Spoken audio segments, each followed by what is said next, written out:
Hello student, in last lecture we saw the prime numbers and some properties on prime numbers, right? So we are listing here what are the prime numbers from 1 to 100. Okay, what you understand from prime numbers? Prime numbers are those numbers which has only two divisors, right? For example, the divisors of 2 are 1 and 2. The divisors of 3 are 1 and 3 only, right? The divisors of 4 are 1, 2 and 4, right? So if we list all the prime numbers from 1 to 100, so what are they? 2 is prime number because it has only two divisors. 3 is prime number, okay, because it has only two divisors, 1 and 3. 4 is not a prime because it has 1, 2 and 4. Okay, now next prime number is 5, then 7, then 11.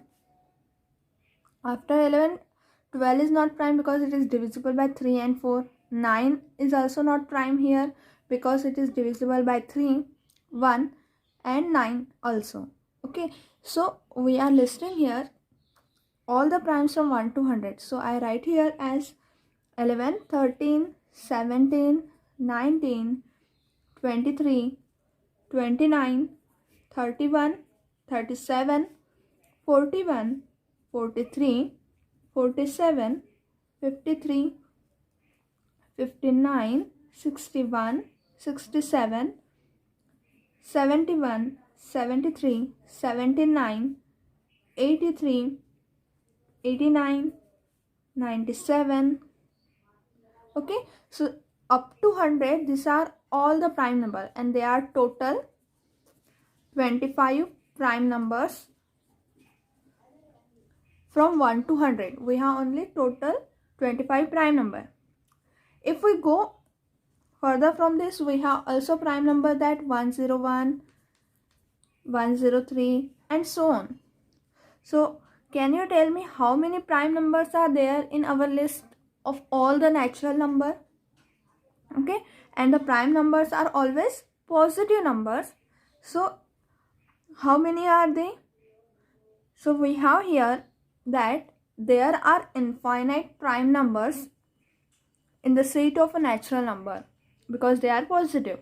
So in today's lecture we are going to see the theorem that is to prove that there are infinite number of prime numbers.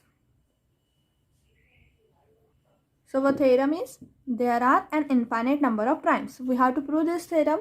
So to proving this theorem, what we have to prove?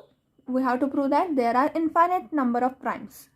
So we suppose again the contradiction method, that is we suppose the negation of this statement, and the negation of this statement is there are finite number of primes. Okay, so this theorem is proved by Euclid and Euclid proved this theorem by the contradiction method.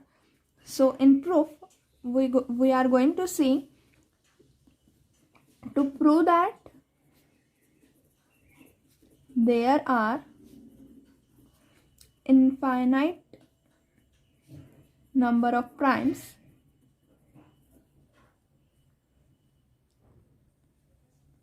we suppose the method of contradiction. We prove the theorem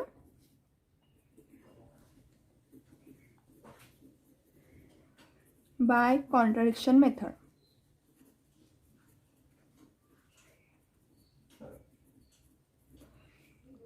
So we suppose that contradiction method says that there are finite number of prime. Okay, so supposition is our supposition is there are finite number of primes and we list them as follows. What are this finite number of primes are? P1 which is equals to 2, P2 is equals to 3, P3 is equals to 5 and so on Pn. Okay, so we are assume there are all prime numbers up to n and there is no prime other than this. So here we have only n primes numbers. Okay, they are listed here and they are only n in numbers.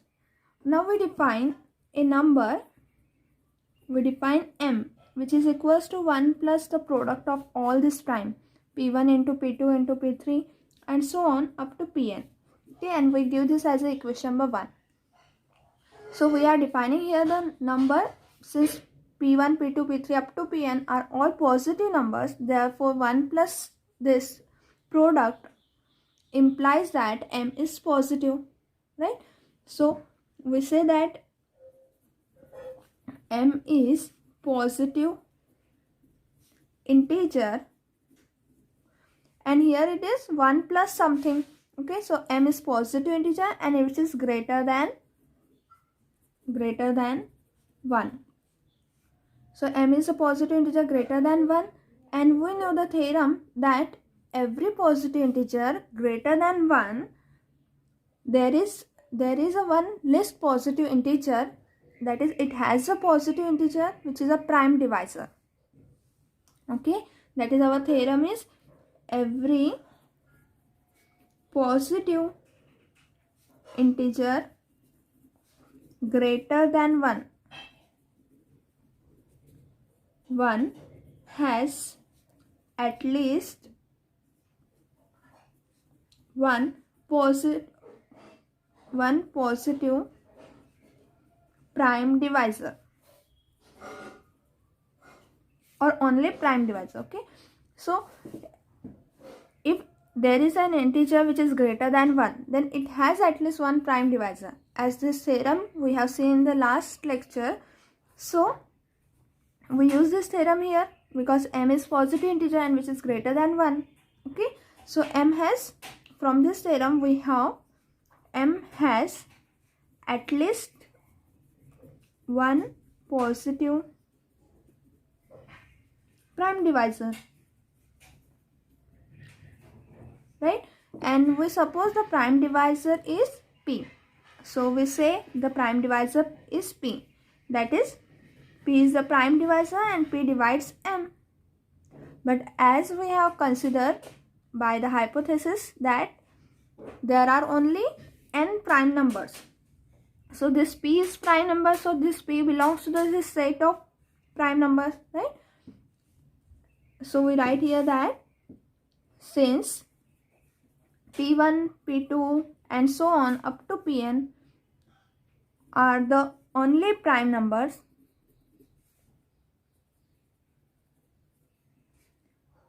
so this implies p belongs to this set p1, p2 and so on up to pn, right? Because p is something from this, as p is something from this, so p divides the product of this primes. So this implies p divides p1, p2 and so on pn, that is p divides the product, right? Because p is something from this, p may be equals to pi for some I, right? If p is equals to pi for some I, then p divides the product also. Okay, so this implies that p divides, now from equation 1, now as we have seen here, p is dividing m and p is also dividing this product, right? So p divides m and p divides the product p1, p2 and so on up to pn. So from the property of divisibility, that if p divides, for example, if a divides b and a divides c, then a divides b plus c or bx plus cy. So we use this property here that it divides the linear combination of b and c. So here m and p1, p2 up to pn. So from this property of divisibility, p divides m minus p1, p2 and so on up to pn, right? Now if p divides this, then from equation 1, m minus this is equals to 1. So this implies p divides 1. But this is by 1 because the value of this m minus p1, p2 up to pn is 1. Now but 1 has only one positive divisor. Divisors of 1 are divisors of 1 are 1 only, right? And the divisors of p are 1 and p, right? But p is dividing 1 and p is greater than 1, because p is prime and p is not equals to 1 always. So p is always greater than 1. Therefore, we get the contradiction here that p is greater than 1 and p is dividing 1. Is it possible? This is not possible that some number greater than 1 is divides 1, right? So this is not possible. Okay, so we get here the contradiction that p divides 1 gives us a contradiction, and hence we get p is another prime which is not from this list, right? We get here p which is not from this list, and therefore our supposition that there are finite number of prime is wrong, and hence we have there are an infinite number of primes. Okay, so we write this as, but 1 has only positive divisor 1 itself, and since p greater than 1, therefore equation 2 gives a contradiction. We give this as a equation number 2. So this equation 2 gives us contradiction to our supposition that there are finite number of primes. Hence the proof. That is, our supposition is wrong, and hence there are an infinite number of primes. Okay. Now we see one more property that is in the form of theorem. State that if p is a prime and p divides the product of two numbers, then p divides either of them. Okay. So in this theorem we have to prove that p divides ab, that is the product of these two numbers, then p divides a or p divides b, where a and b are integers. Okay. So to proving this theorem, we again suppose that, so proof, what we have given that the p is prime and p is dividing ab. So given here that let p be a prime and p divides ab, where a and b are integers. What we have to prove? We have to prove that p divides a or p divides b. Okay, so if p divides a, right, p is dividing ab. Now if p divides a, then the theorem is proved. Okay, so when the p divides a, then our theorem is proved. So we suppose that p does not divide a. Okay, and now we show that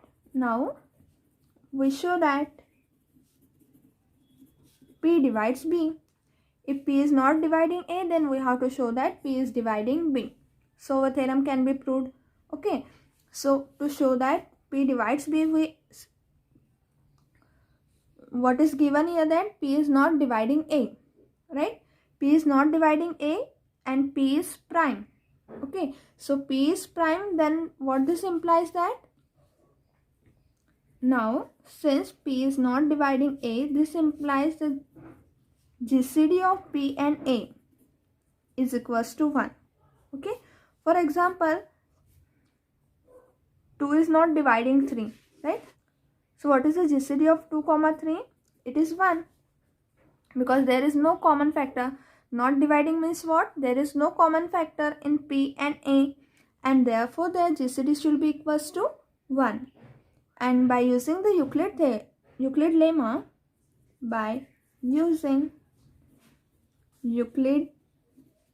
lemma, what this lemma says that if P divides AB and the GCD of P comma A is equals to 1, then P divides B. Okay, so our Euclid lemma says that we have seen in the unit 1, and we state that if P is dividing the product and the GCD of P and A is equals to 1, then P divides the B. Okay, so here we have to show that P divides B, and hence our proof is completed here. Now as this theorem is about the product of two numbers, okay, so we see the example of that. For example, 7 divides 21, okay, and 21 is the product of 7 into 3, right? So 7 is dividing at least one of them, that is product of the two number is there. So 7 is prime here, and 7 dividing 21, that is product of this 7 and 3. So this implies here from this theorem 7 is dividing 7, right? So this we have this example. If we look one more example for this, 3 is dividing 24, right? Now 3 divides 24 is nothing but our 8 multiplied by 3. So 3 is dividing 3, that is one of them is dividing. This is A, if we consider this is A, this is B. So 3 is not dividing 8, but 3 is dividing 3. Okay, so these are some example which says that if P is prime and dividing the product, then it divides at least one of these numbers. Now we have the generalization of this theorem that said that if P is dividing the finite product of the numbers, right, that is P is dividing the product A1, A2 and so on up to AN. These are the product of finite numbers. So if P is dividing this product, then P is dividing at least one of this AI. That is, from the list of these numbers, P is dividing at least one I. At least one number, the prime divides at least one number. Okay, so we see the generalization of this theorem in the next lecture. Okay, so thank you here.